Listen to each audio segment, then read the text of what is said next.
Assalamualaikum warahmatullahi wabarakatuh. Selamat pagi anak-anakku sekalian. Salam sejahtera untuk kita semua. Sehat, semangat, bahagia. Oke, jargon dulu ya biar semangat. Oke, anak-anakku sekalian, kembali lagi bersama Pak Indra hari ini di hari Senin ya. Kita akan melanjutkan pembelajaran kita yaitu pada mata pelajaran Bahasa Indonesia dan juga IPS. Kita melanjutkan kemarin udah sampai tema 4, subtema 1. Nah, sekarang kita lanjutkan ke subtema 2 ya, yaitu adalah tentang globalisasi. Seperti biasa, sebelum memulai pembelajaran, Pak Indra menghimbau kalian untuk cari tempat duduk yang nyaman, kemudian siapkan juga alat tulisnya ya, supaya nanti ada hal-hal yang perlu dicatat, silakan kalian untuk persiapkan. Oke, kita langsung saja ke pembelajaran yang pertama, yaitu adalah bahasa Indonesia. Di mana pada pembelajaran ini kita akan belajar tentang menemukan informasi penting dari teks yang dibacakan, ya. Nah, karena sekarang dalam kondisi pandemi, nah mungkin nanti kita akan menemukan teknik atau menggunakan teknik yang berbeda ya. Mungkin nanti kalian bisa dengarkan video ini, nanti Pak Indra bacakan, lalu nanti kalian catat informasi penting dari teks, kemudian kembangkanlah informasi tersebut menjadi kalimat yang utuh. Nah, kemudian rangkailah kalimat tersebut hingga menjadi paragraf baru. Kemudian sampaikan secara lisan kepada teman-temanmu.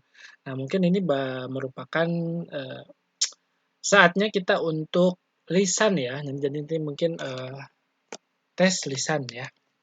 Nah, oke ya, Pak Indra bacakan nih teksnya ya. Nah, kalian simak, kalian dengarkan, lalu tadi nih, yang pertama kalian harus mencatat informasi penting, kemudian kembangkan informasi tersebut, kemudian rangkailah kalimat informasi tersebut menjadi kalimat yang utuh sehingga menjadi paragraf baru.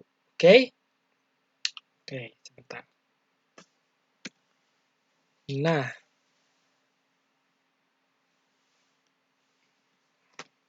oke. Arus globalisasi yang pesat sangat berpengaruh bagi berbagai bidang kehidupan, khususnya di bidang teknologi. Kemajuan teknologi yang semakin canggih dan inovatif diciptakan untuk mempermudah pekerjaan manusia dan memberikan manfaat positif bagi kehidupan.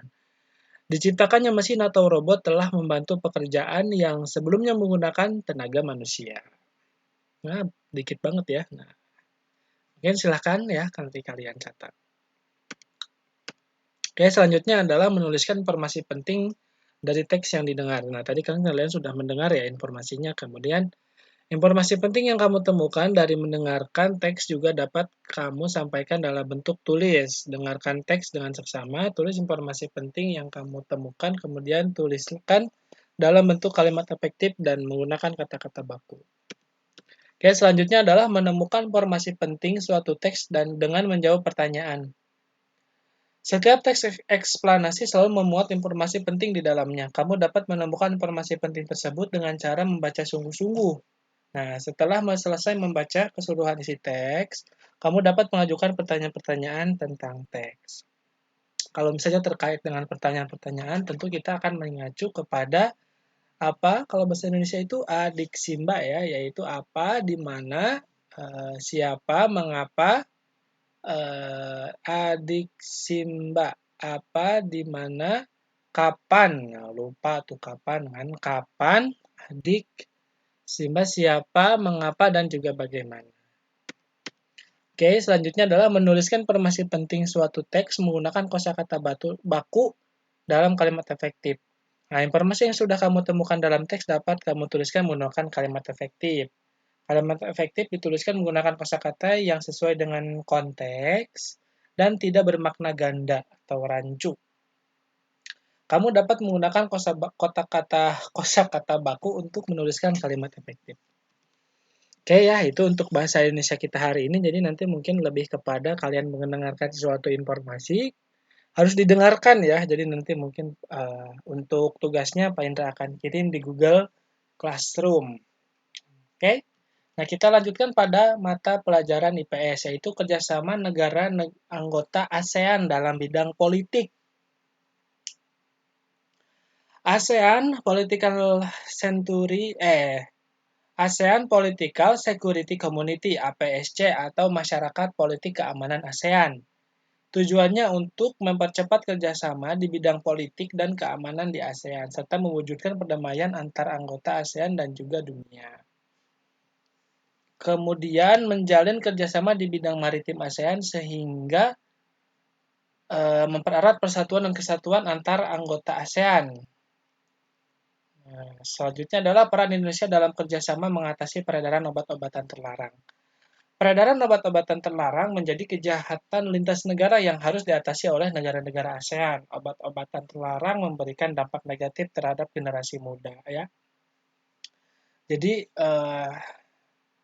penyebaran gitu ya, peredaran atau penyebaran terkait dengan obat-obatan terlarang atau zat psikotropika itu ya, atau zat adiktif dan psikotropika gitu ya, biasanya narkoba ataupun narkotika. Nah, itu merupakan suatu permasalahan yang sebetulnya harus diselesaikan tidak hanya oleh Indonesia gitu ya, tetapi juga harus menjalin kerjasama dengan negara-negara yang ada di ASEAN ya. Tapi jangan sampai kalian tidak tahu apa itu ASEAN ya. ASEAN itu adalah Association of Southeast Asian Nation. Mungkin nanti akan kita bahas lebih lanjut ya. Nah, Indonesia pun ikut berperan dalam kerjasama memberantas peredaran obat terlarang. Kemudian kepolisian Indonesia seringkali menangkap pelaku peredaran obat terlarang yang berasal dari negara anggota ASEAN lainnya ya. Mungkin kalian juga sudah melihat video ya, atau misalnya berita terkait dengan bandar narkoba yang ternyata itu misalnya berasal dari Tiongkok seperti itu, atau dari negara-negara lain gitu ya, yang dari anggota ASEAN. Nah, kemudian Indonesia juga memberikan hukuman terhadap pelaku sebagai efek jerah dan mengurangi peredaran narkoba terlarang di masyarakat. Artinya, tidak akan pernah tenang gitu ya, tetap pasti akan kena juga nantinya. Kalau misalnya kalian berbuat kejahatan apapun, nah hal yang paling pertama muncul adalah hati itu tidak tenang gitu ya. Nah, apalagi setelah itu, nah baru mungkin lebih besar gitu ya. Makanya, ya yang benar-benar saja sekarang mah ya, yang penting jujur, kitanya baik kepada orang dan tidak merugikan orang lain, maka hidup pun akan tenang. Oke, anak-anakku sekalian, untuk hari ini dicukupkan sekian. Tadi kita udah belajar tentang bagaimana menyimak suatu teks dan juga kerjasama politik ASEAN, ya, Indonesia dengan negara-negara yang ada di ASEAN. Mungkin itu saja anak-anakku sekalian untuk hari ini. Terima kasih banyak atas perhatiannya. Mohon maaf kalau misalnya ada salah-salah kata. Ditutup dengan wabillahi taufiq wal hidayah. Wassalamualaikum warahmatullahi wabarakatuh.